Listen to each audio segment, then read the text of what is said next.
La RDC a signé avec le M23 un accord de cessez-le-feu à Doha hier le 14. On a vu la RDC. Maintenant, est-ce qu'on peut croire au M23? C'est ça la question. Peut-on vraiment croire au M23? Bon, d'abord il y a un problème. Le M23 ne peut et ne pourra jamais se retirer sans la force RDC. Ils ne le feront jamais. Ils ne pourront jamais. La seule chose qui peut faire fuir le M23, c'est la force de feu. Mais alors, dans tous les combats qu'on a eu avec le FARDC, il y a eu un problème. Le problème, c'est lequel? Les M23 et Kagame utilisaient la communauté internationale pour, chaque fois que les FARDC attaquaient, ils utilisaient la communauté internationale pour qu'on demande au gouvernement congolais de cesser le feu. Alors, à un certain moment, ils étaient en forme. Ils ont formé plusieurs commandos. Alors, dans ce cas-là, quand ils avaient déjà des commandos, ils étaient très sûrs et dit ici, nous pouvons atteindre et prendre Ouvira. Ils ont abandonné Doha.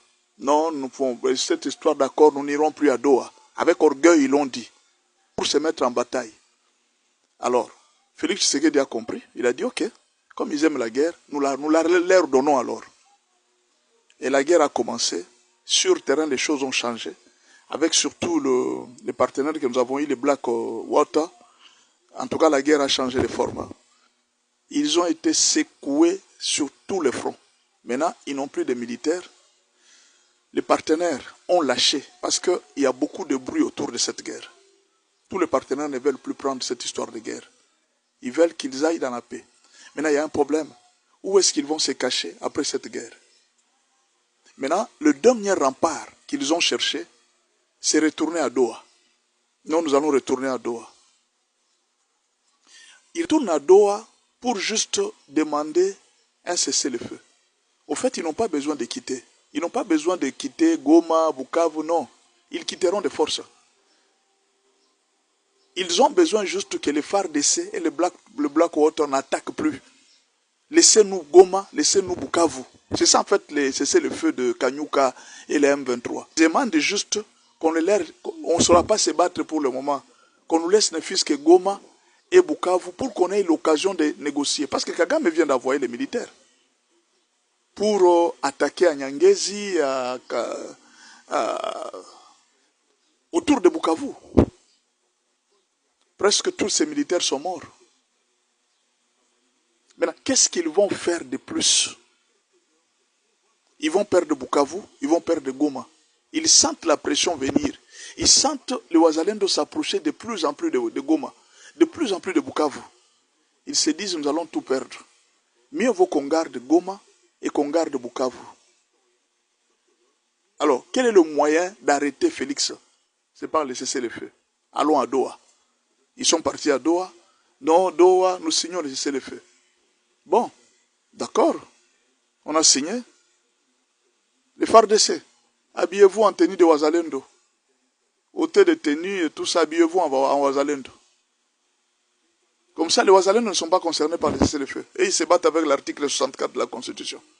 Ils doivent défendre le pays. Donc le cessez-le-feu ne les concerne pas. Ils vont attaquer. On va vous attaquer. Les FARDC, ils vont porter aussi les tenues de Wazalendo. On va attaquer. C'est comme ça que les choses vont se passer. Parce que chaque fois qu'il y a cessez-le-feu, vous vous organisez.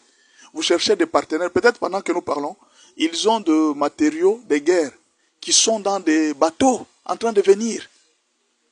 Ils sont en train de calculer le temps que ce matériel arrive à Goma pour qu'on les lance à Bukavu et puis directement, allez, ils commencent la guerre. Ça, c'est pour distraire les Congolais. Il ne faut pas croire à ces gens. On ne peut pas les croire. Ils n'ont jamais été vrais. S'il faut le croire, qu'on voie que le Rwanda retire d'abord les soldats. Ah, si le Rwanda retire les soldats, tant mieux, nous allons accepter. Que les soldats rwandais aillent à la MONUSCO, qu'ils se présentent à la MONUSCO, qu'on les rapatrie. Et là, nous allons dire que oui, vraiment, les M23, ils sont maintenant cette fois-ci sincères.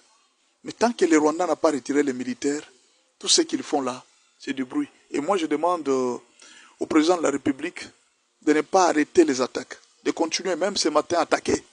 Parce que regardez, on signe le cessez-le-feu aujourd'hui. Ça, c'est le tweet de Laurence Kanyuka. Disait son tweet. Alliance Fleuve Congo, mouvement du M23, barre mouvement du M23, AFC M23, porte à la connaissance de la communauté internationale, nationale et internationale que, conformément à ses pratiques habituelles, les forces coalisées du régime de Kinshasa ont lancé d'intenses bombardements sur des zones. Mais c'est hier que vous avez signé. Les attaques étaient déjà sur terre, on était déjà en train de se battre. Quand nous nous battons là, vous n'attaquez pas. C'est seulement les FARDC qui attaquent. Non, c'est une guerre. Vous avez préféré. Pourquoi vous avez monté le commando à Goma? C'était pour vous battre. Battez-vous, mon frère. Battez-vous. Il n'y aura pas de cessez-le-feu. Ça, c'est dans votre rêve. Il n'y aura pas de cessez-le-feu. Battez-vous. Le cessez-le-feu. Peut-être autour de Goma, c'est là qu'on ne vous verra pas de cessez-le-feu. Partout là, les Ouazalendo ne lâchent pas. Ils ont dit qu'ils ne lâchent pas. Ils vont aller avec vous jusqu'à la fin. Cette histoire-là de cesser les feux pour que vous veniez attaquer la nuit, les FARDC n'attaquent plus. Il n'y aura plus de repli stratégique. Il n'y en aura plus. Battez-vous. Vous avez dit que vous avez des militaires, 7000 commandos. Battez-vous. Mettez-le sur terrain. Battez-vous. Pourquoi le cessez les feux? L'accord de Doha, vous avez dit quoi? Nous n'irons plus à Doha. Vous êtes parti faire quoi? Battez-vous, mon frère. Félix vous a donné à dire à votre maître. Il lui a dit, faites attention. Alors, c'est un conseil qu'on donne aux uns aux autres. Tout ce que vous faites sur la terre, un jour vous finirez par le payer. Plus de 10 millions de morts, ça ne vous dit rien. Vous continuez encore à parler. Dieu est juste. Il est en train de voir tout ce qu'on fait. On n'a pas besoin de postes. On n'a pas besoin de la gloire. Nous ne travaillons pas pour la gloire. Mais le nombre de vies qui sont en train de mourir. Le nombre de personnes qui sont en train de partir inutilement. Ces personnes pouvaient sauver leur famille. Ces personnes pouvaient aider. Mais ces gens sont en train de mourir pour n'avoir rien fait. Que Dieu soit juge. Et ça, je dis, que Dieu soit juge. Nous ne voulons pas terminer cette année avec la guerre. Que Dieu nous donne la paix. Retirez-vous. Et la guerre va se terminer. Merci beaucoup.